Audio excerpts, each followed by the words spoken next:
Another day, another agri-investment na naman. Tara, puntahan natin yung baka natin.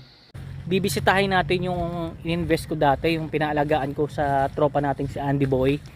Nabili ko ng 46,000 noon, last November 22.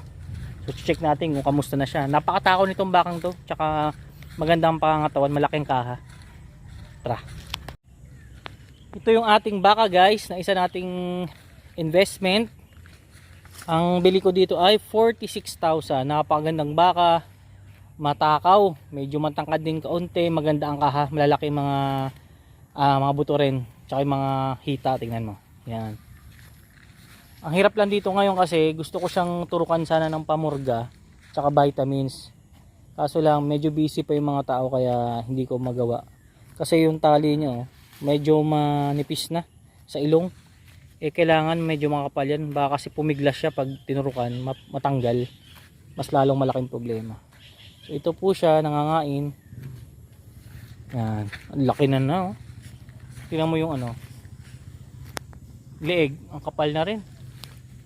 Medyo payat pa nga siya guys. 8 months na, mag-8 months na naalaga to. Wala tong kahit bale kinukumpayan lang din, tinatali lang dito.